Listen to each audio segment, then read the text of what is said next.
Isang magandang araw po sa inyong lahat mga kababayan. Ako po si Just Vlog. Rekta na kagad tayo mga kababayan.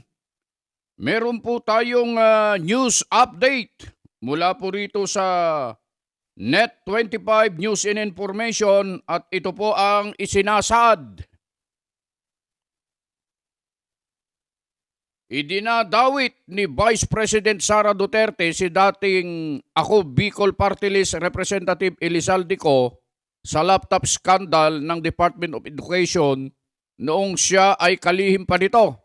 Anya, ang kontraktor ng naturang proyekto ay Sunwest Construction na pagmamayari ni Co.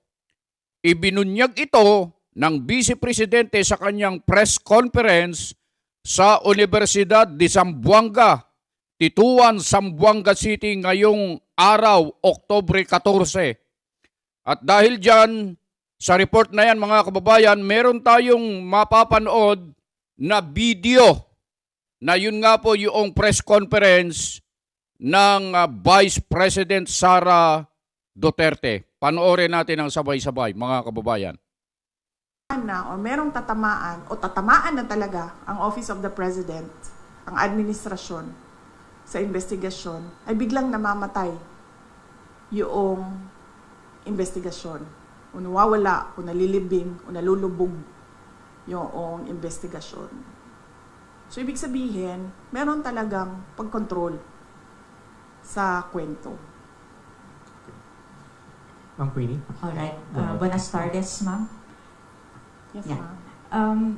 Is it true that the family of the blogger who posted a picture of PBBM captioned headshot approached you and is asking for help, but you allegedly turned them down? No, ma'am. I never received a request for help from the family of the vlogger.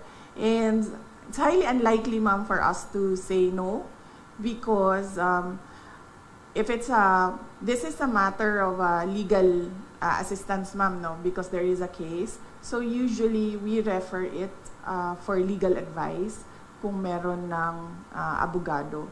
So very unlikely na humindi yung Office of the Vice President. Kasi ang protocol o ang SOP namin sa opisina na kapag merong lumapit ng tulong at example, pag-assess ng tao, legal problem siya, ay hinahanapan siya or pinapartner siya sa kung sino yung abogado na pwedeng magbigay ng legal advice. Next question. Another question. issue po, okay lang po. Okay. Former President GMA proposed a bill expanding or giving additional duties and responsibilities to the Vice President. Would you say na kulang pa ang existing duties po ninyo as VP? Meron pong bill, House Bill, si dating Pangulong Gloria Macapagal Arroyo of an OVP charter. Doon sa charter, kung makikita ninyo, nakalagay lang doon yung institutionalization ng mga units sa opisina ng Pangalawang Pangulo at nakalagay din doon ang organizational structure. Kasi pagpasok namin, ma'am, ang nangyayari, bago lahat, lagi, walang institutional memory ang Office of the Vice President. So bago siya lahat lagi. Pagpasok ng bagong Vice President, bago ang opisina, bago ang structure, ang HR structure niya, bago ang mga units. So ang ginawa namin, ma'am, para merong continuity sa lahat ng mga Vice Presidents ay ginawa namin ng charter. Dinify namin doon na dapat merong USEC, dapat merong ASEC, ang opisina, at dapat merong mga ganito na klase ng mga units, KM, HR, legal, finance, para hindi nahihirapan yung papasok na bagong Vice President. Kasama na din doon yung opisina, sana, permanent office, para hindi rin lumilipat kung saan-saan yung opisina ng Vice President. Ang pinakauna doon is that para alam ng mga tao kung nasaan ang Office of the Vice President. At pangalawa, para hindi palipat-lipat yung mga personnel ng Office of the Vice President kung saan sila titira. Dahil din kung saan nililipat sa kagustuhan ng Vice President kung saan siya ililipat. Nakalagay din doon, of course, yung security unit na naging controversial sa aking termino. At, yung OVP, him namin, at mga iba pang mga administration policies inside the Office of the Vice President. Kung makikita ninyo, wala kaming nilagay doon na specific project dahil ang ang function ng Vice President ay kumbaga constitutional successor. Yun lang ang only function ng Office of the ng Vice President. Pero sa atin, traditionally, ang Office of the Vice President ay binibigyan ng budget for the Vice President to decide on what his or her projects are, and then they can implement projects to complement the services of the other national government agencies. So on that note, hindi namin nilagay yun, ma'am. Kasi baka naisip ko, merong Vice President na papasok na wala siyang project, wala siyang gustong gawin, kundi maging constitutional successor lang. So ibig sabihin, mag-aantay lang siya na mawala yung presidente. Pero so far, wala pa naman tayong nakita by history, wala tayong nakita na Vice President na ganun ang gusto niya. Lahat merong kani-kanilang projects. Ang hindi lang namin ginawa ay mag-define kung ano yung project. Kasi magdedepende yon sa panahon kung kailan siya naging Vice President, sa panahon kung kailan anong relevant na project. So ang ginawa lang namin ay yung structure ng opisina na kahit anong project ay ma-implement noong organization. Just one last po. Yes, ma'am. I don't know if you already asked for your reaction to the viral video of PGMA. The last time that she shook hands with you, and nung pagtalikod niya is parang tila sumimangot siya. What's the relationship between you two right now po, yung status? Ni ma'am? Wala, ganun naman kasi talaga si ma'am eh.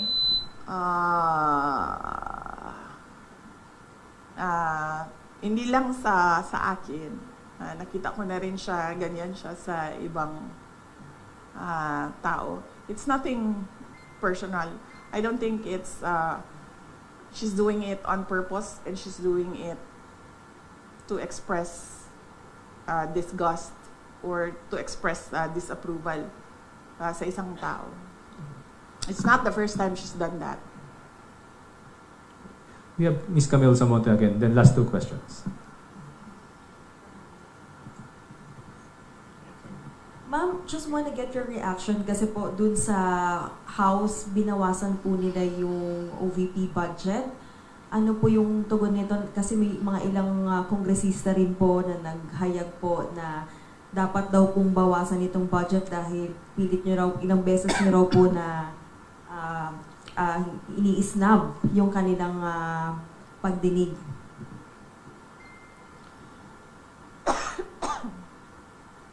Isang beses lang ako hindi pumunta. Sa plenary, 2 beses. Sa plenary, 2 beses ako hindi pumunta sa kanila.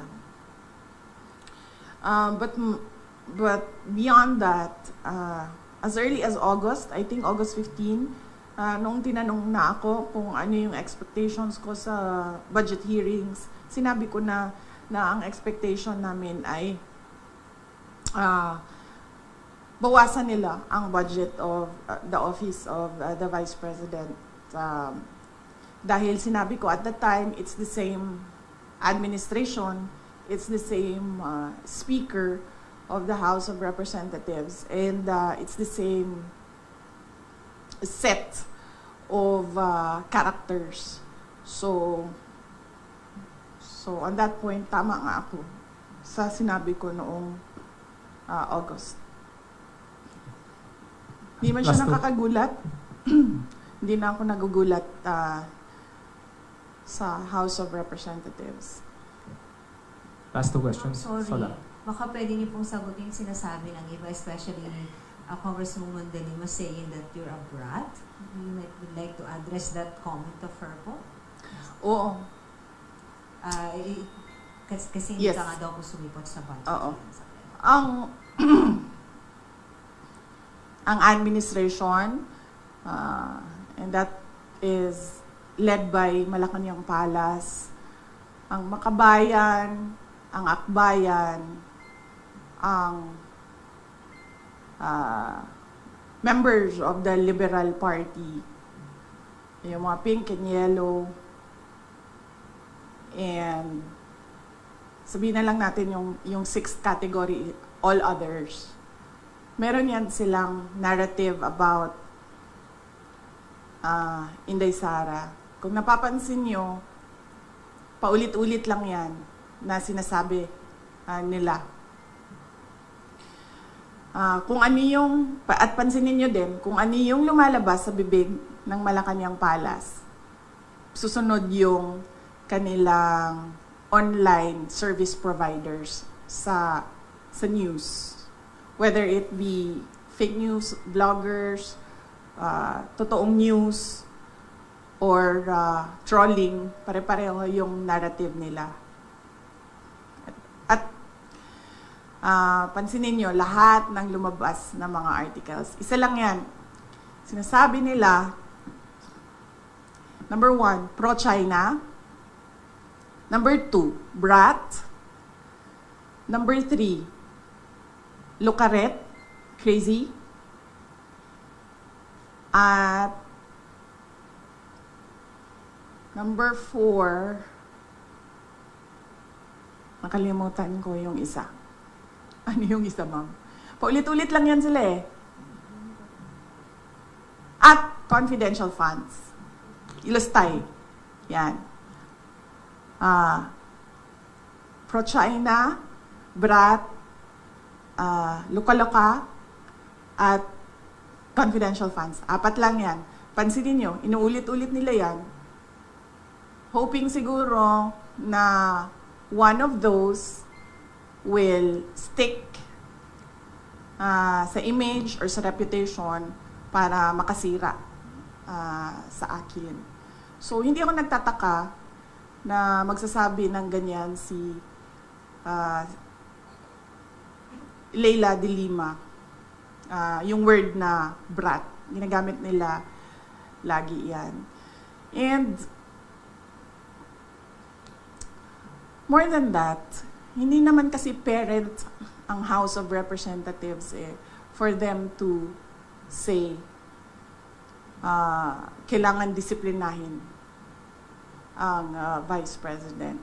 Dahil sa totoo lang, ang tawag nga natin sa kanila mga buaya, di ba? Ganun yung general perception for all members of the House of Representatives. So wala silang moral ascendancy over the office of the Vice President.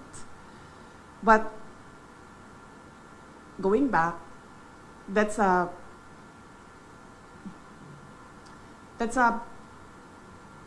messaging narrative of anti-Duterte. No, not anti-Duterte. Anti-Sara Duterte. Messaging narrative nila. Nasa message board yan nila sa mga anti-Sara Duterte. Yan, paulit-ulit yan sila. Pro-China, luka-luka, confidential funds, at brat.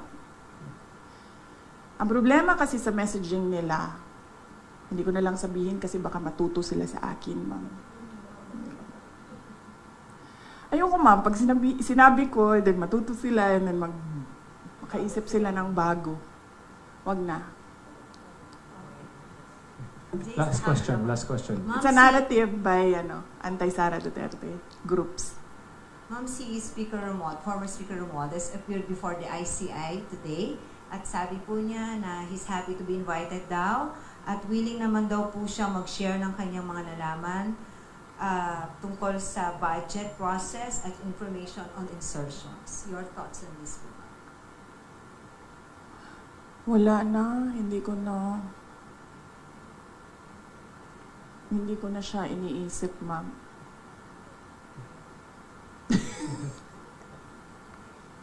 Wala akong comment, ma'am, sa kanyang pag-attend Sa ICI. sa ICI. Or do you believe in the integrity of the ICI?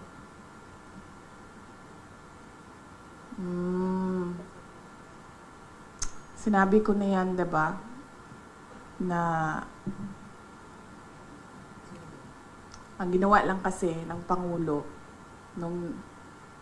noong tinamaan siya nung sarili niyang speech na mahiya naman kayo at nagalit yung mga tao, ang ginawa lang niya ay magpalit ng House Speaker at ng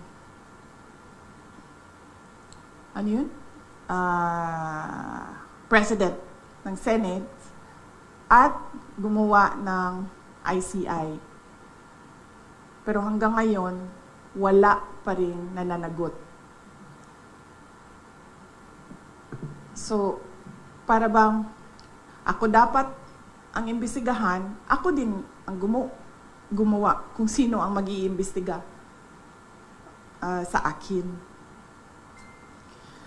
So on the question of integrity, definitely,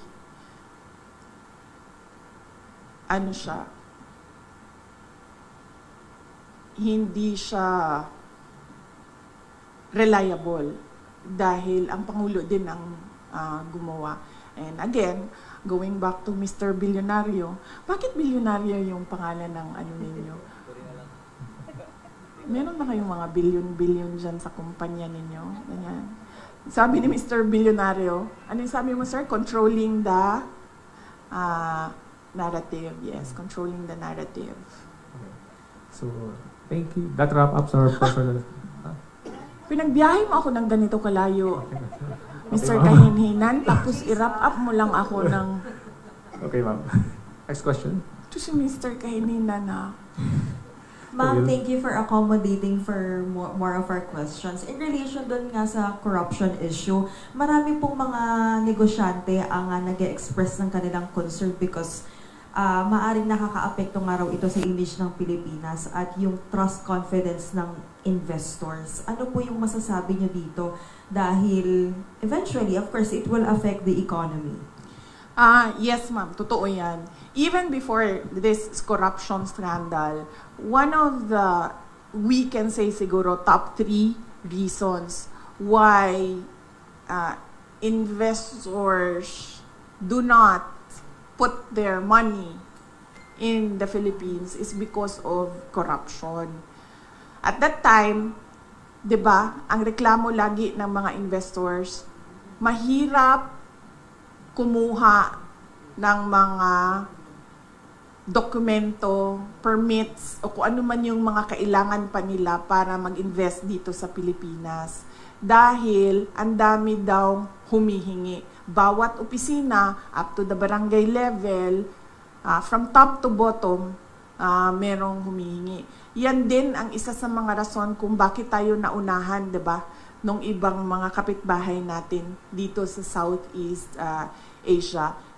At yan din yung rason, isa sa mga rason ng mga investors kung bakit sila pumupunta na lang doon sa Thailand or pumupunta sa Vietnam At meron na ngayon, iilan, marami pumupunta sa Bangladesh because nakakaapekto yung corruption sa competitiveness ng isang bansa. Yung corruption complaint ng foreign investors and even domestic investors, hindi yan ngayon lang. Malamang kung noon ang nangyari, malamang kung noon napapaisip pa ang investors na o sige, tingnan natin ang Pilipinas. Ngayon, after the corruption scandal of the administration, hindi na sila at all naglalagay or nag-shortlist ng Pilipinas. Siguro automatic na yun na let's not think about or include the Philippines. Kung dati pinag-iisipan pa tayo ng mga investors, ngayon hindi na. Pero yung corruption na yan, nandyan na yan. Complaint na yan ng mga investors dati pa. At bakit ko alam? Dahil naging mayor din ako. Nung mayor ako ng Davao City, syempre, ang gusto namin na pumasok na pera sa Davao City ay yung galing sa labas, di ba? Whether it be from Visayas or other parts of Mindanao or from Luzon or from other parts of the globe, gusto namin pumasok siya sa Davao City. At pag napapansin namin, pag kinakausap namin yung investors, meron kami sa Davao City, yung Davao City Investment and Promotion Center, DCIPC namin. At pag napapansin namin na hindi pumupunta, tumitingin, tapos hindi na bumabalik or nag-a-attempt mag-open pero hindi natutuloy, pag tinatanong namin, yung merong researchers yung office na yon, nag-i-interview sila, isa doon sa mga sinasagot, corruption. Kasama doon ang cost ng investment, tubig, kuryente. Sunod dyan ay connectivity. Sabi nila, masyadong mabagal ang IT infrastructure ng Pilipinas. At nandoon na, dati pa, yung corruption. Kaya sinasabi ko, noon, kinoconsider tayo, ngayon, hindi na talaga. Dahil sa ginagawa ng administrasyon. Sola? Or so? Ma'am, amidst the situation that we have now, like, yung mga issue, corruption, rallies here, there, yung kanya-kanya ng air ng grievances or disappointment yung mga Filipino. As Vice President, ma'am, what else could be done? I mean, there's ICI, ang dami na nagrarally. Ano bang pwede pang gawin, ma'am? Alam mo, ma'am, as Vice President, akala ko Vice President. As Vice President, sa amin, ma'am, well, we talk about it, ma'am, because lahat naman tayo merong constitutionally protected freedom of speech and expression. And we talk about it because that is the essence of democracy.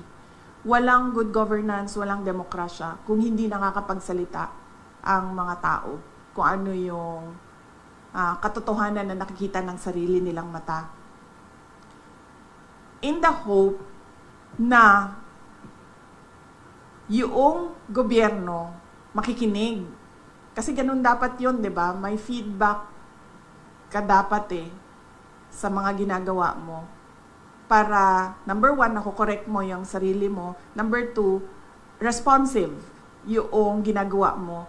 Number 3, relevant siya sa bayan kung ano yung ginagawa mo. Pero, wala naman, hindi nagkukulang yung mga tao sa pagsasabi kung ano yung mali. Nagkukulang yung administrasyon sa pagtugon doon sa mali. Mr. Bilyonaryo, sino may-ari ng bilyonaryo? Hindi mo rin alam.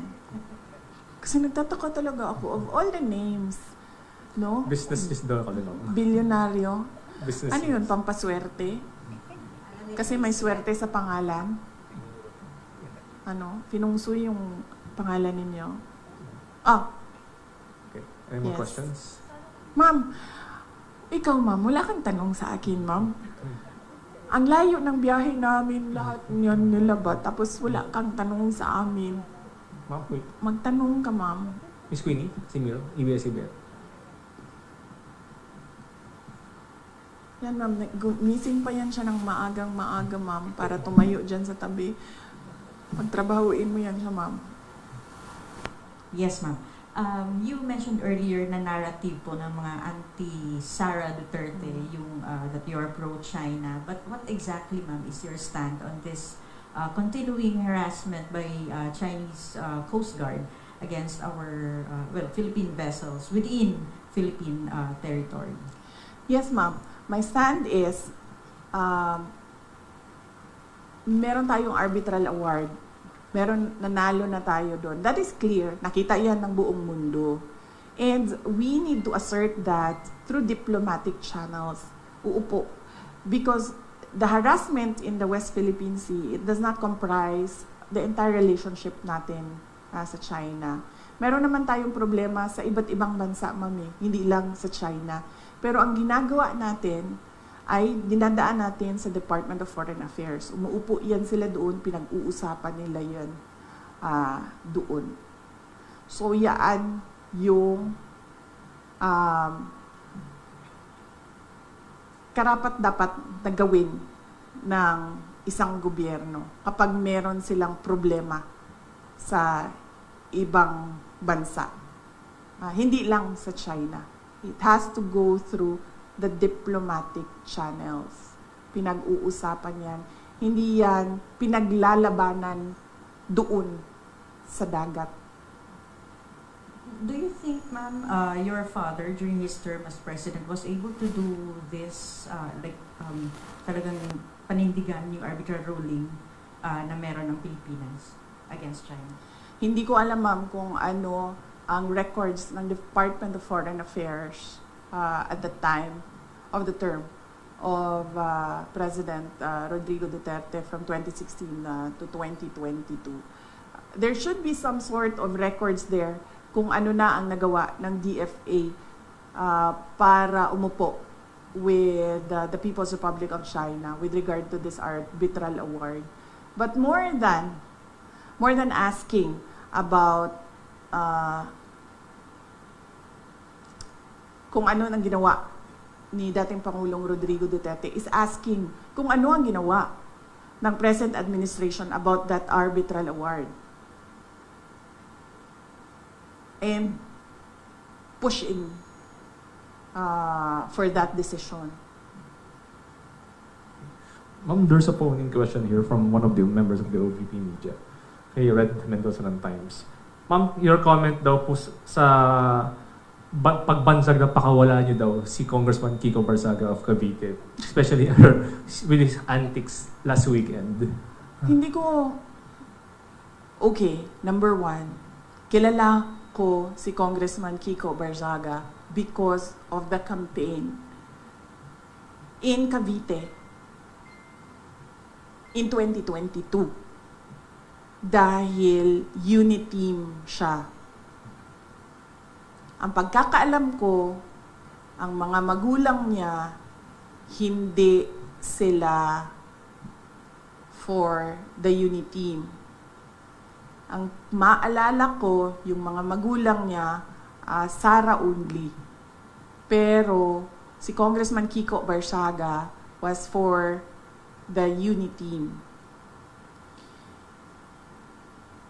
Hindi ko alam kung nagkausap man kami from that time na nagkita kami sa kampanya hanggang ngayon, kung meron man, pero ang huling maalala ko na nagkausap kami is doon sa rally ng Uniteam sa kanila, sa Dasmariñas, Cavite.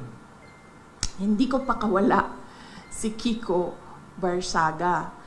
Sa tingin niyo ba, sa personality ni Congressman Kiko Barzaga, isa siyang tao na mahandle ng kahit sino man? Diba? Nakikita niyo naman yung kanyang independence sa pag-iisip eh. nakikita nyo din yung kanyang lakas ng loob. Nakikita nyo din yung prinsipyo niya. Ang example ko na lang dito ay, unang-una, yung mga magulang niya, hindi unity team yun ha. Si Kiko Barsaga, unity team. Hindi yan nakikinig sa mga magulang niya, ibig sabihin. 'Di ba? So bakit yan makikinig kay Sara Duterte?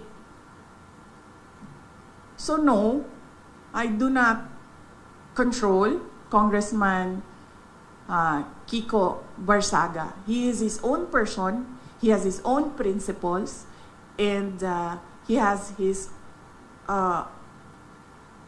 own free will. And there is nothing wrong at all with what he is doing because, as I said, tayong lahat, we are covered by the freedom of speech and expression. Unfortunately, meron tayong administrasyon na hindi nila matanggap na meron talagang mga tao na number 1, hindi natatakot, at number 2, hindi nabibili ng pera. Anyone? Sir? Roel Barreño po, Philippine Star, ma'am. Maayong hapon. May hapon, sir. May ikakalakas pa rin po ba yung lindol sa Pilipinas Uy, kesa doon sa bakit? lindol sa nangyaring skandalo ng corruption, ma'am? Huwag naman sana, sir. Huwag na. Pinagdadasal natin sa Diyos na wala nang mangyayari na malalakas na lindol sa Pilipinas. And syempre, pinagdadasal natin sa Diyos na makinig ang administrasyon na gawan nila ng solusyon ang korupsyon sa Pilipinas. Marso? Let's give chance to others wala. Baka meron pang ibang sunod. Yes, ma'am. Yes, magandang hapon po, Finally. Vice President. Ma'am, I would just want to ask, with the alleged destabilization and then yung rally natin, ma'am, left and right, Luzon, Visayas, Mindanao, ang mga lumabas, ma'am, mga young ones, makikita natin mga estudyante. Ma'am, sa tingin niyo, ma'am, with what is happening now, magpapatuloy pa to, ma'am? Alam mo, ma'am, yung destabilization, nanggagaling lang naman yan sa administrasyon eh.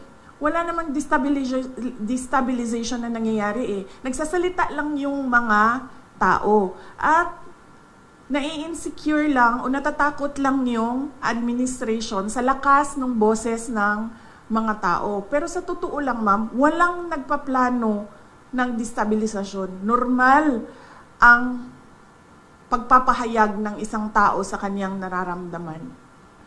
Ang pansin ko ang pansin ko yung destabilization na word, na salita, nanggagaling siya lagi sa administrasyon.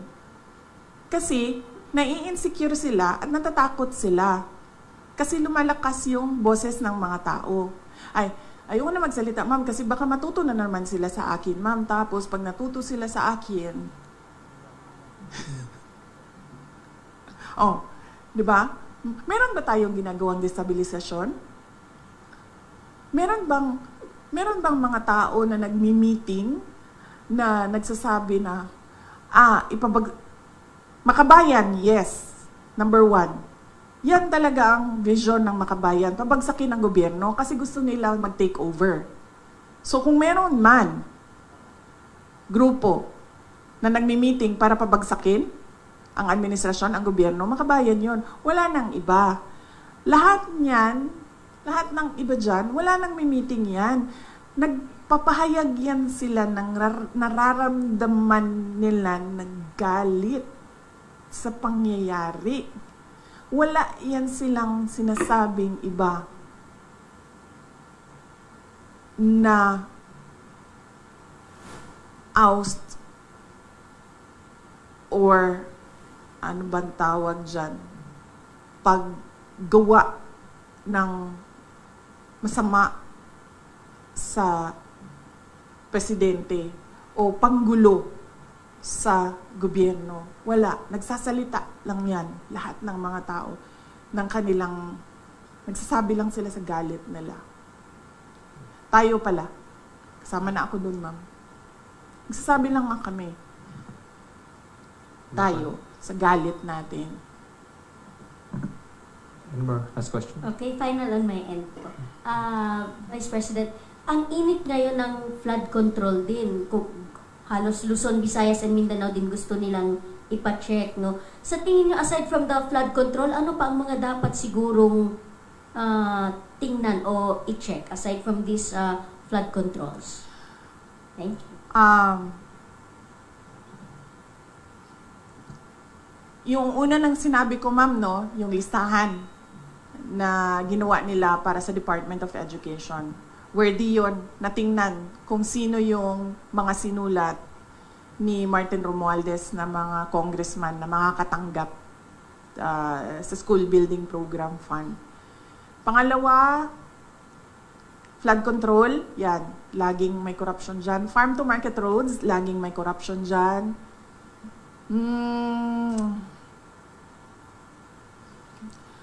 Yung pagsira ng highway, ma'am, bagong highway sirain, tapos sementohin natin ulit. Anong tawag dun sa ganun? Road repairs. Road repairs? Road reblocking, no? Ang tawag dyan? Oh, yan, ma'am. Nakikita ko yan lagi, ma'am. Sa highways, kahit sa Mindanao, non-stop. Every year. Ayos, sirain, ayusin, sirain. Yan. Okay. Last question. Arson. Ma'am, kasama sa pagpapahayag ng kanilang galit, may ilang grupo ng panawagan ay Marcos resign. Do you share the same sentiment? No, ma'am. I never said Marcos resign. Ang sinabi ko, ma'am, unang-una, magpa-drug test siya. May challenge na siya galing kay Attorney Vic Rodriguez. And that is a hanging open challenge na hanggang ngayon ayaw niyang gawin. Na sinasabi ko, that is a betrayal of public trust because when you are president or vice president, you consecrate yourself to the service of the nation. Ibig sabihin nun, ibibigay mo na yung sarili mo sa bayan. Ibig sabihin nun, yung katawan mo, hindi na yan sa iyo, sa bayan na yan. Yung pag-iisip mo, hindi na yan sa iyo, sa bayan na yan. Therefore, pag sinabi ng bayan na magpa-drug test ka, hindi ka pwedeng magsabi ng hindi.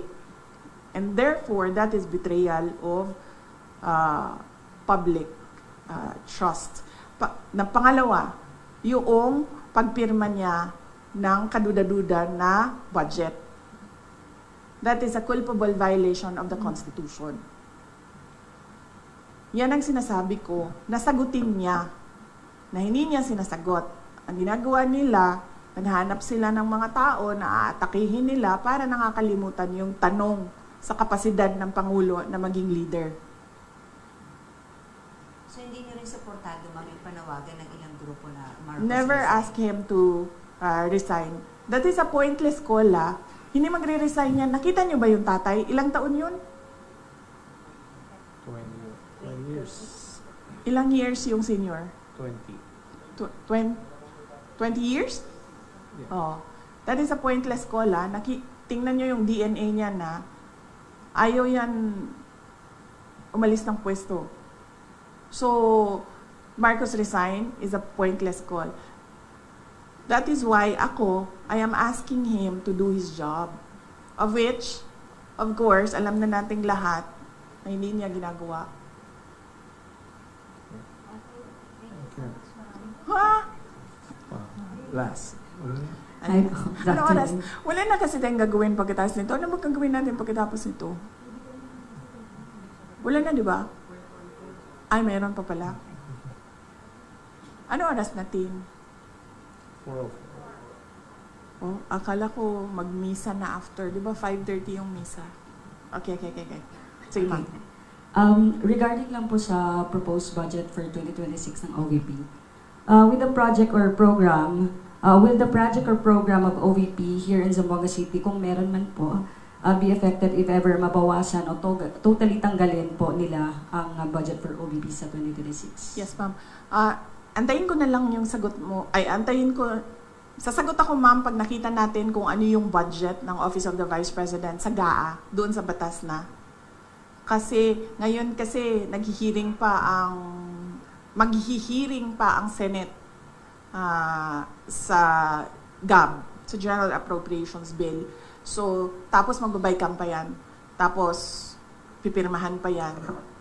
So, hindi natin alam kung ano talaga yung totoong budget ng Office of the Vice President kung hindi natin nakikita yung GAA. Pero since expected po, parang na-expect nyo na talagang babawasan nila yung budget for OVP po, ano yung mga nakikita nyong possibilities, if ever po?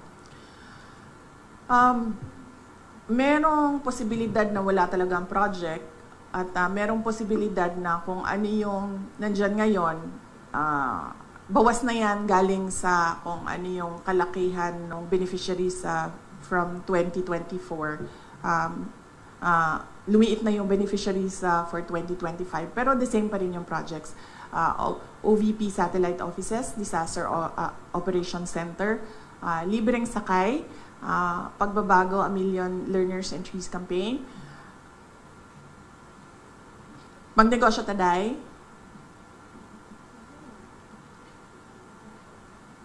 ito yung mga tiga-OVP, ma'am, na nalilimutan namin kung ano yung mga rice.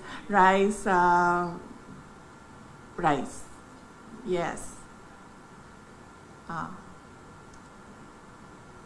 Anong makontribute mo sa project natin? Sa listahan ng project, JC. Yan, ma'am.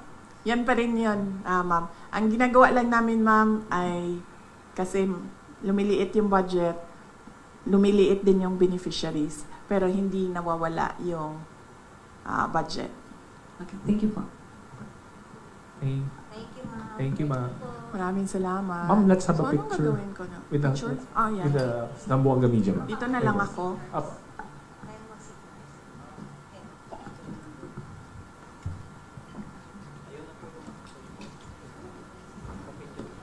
Laboratory tour, laboratory.